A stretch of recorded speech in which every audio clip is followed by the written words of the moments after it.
Liguan natin si Mother Deer. Ayan. Kumakain na si Mother Deer. So, paliliguan natin siya, guys. Ayan. Para mapreskuhan siya, guys. Ayan. So, okay na sa kanya yung isang balding tubig na ipapaligo. So, yung mga biik naman natin doon sa kural. Doon. Ayan.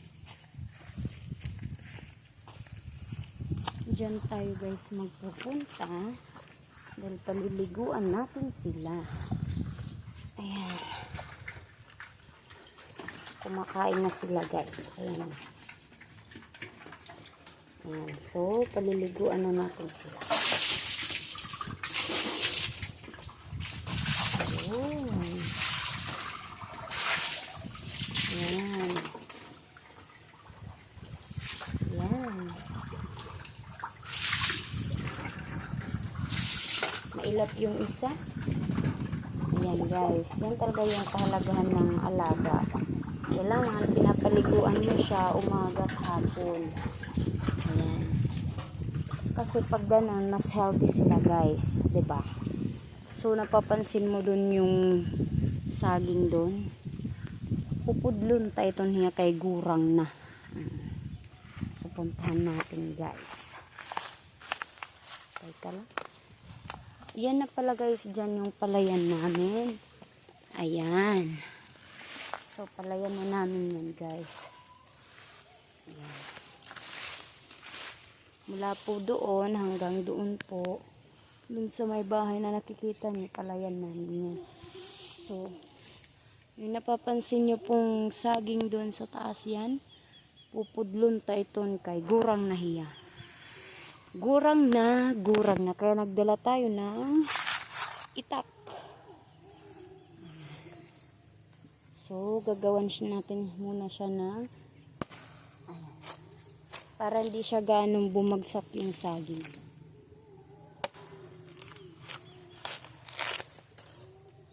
Ayan.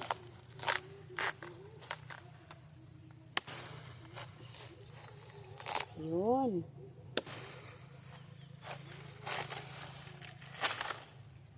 Ang hirap pala guys magputol ng saging, no? Mahirap pala. Akala ko dati ganun lang kadali, pero mahirap pala to. Yan. So wala pa gano'n guys nangyayari sa kanya. Ayan. Ayan na guys. Paunti-unti na siyang bumibigay. Ayan guys. Ayan na. Oh. Ayan na guys. Ayan na. So ayun. Pinutol na rin natin. Ayan. Kasi ayun guys. Ayan. So tama lang ang pagkakakuha natin dyan ah. Ayan. Ito. Malaki siya guys. Grabe. Ayan o. Ayan. Masarap kong nilalaga. Teka. Dadalhin ko muna dun sa... Ang bigat. May kabigatan pala to.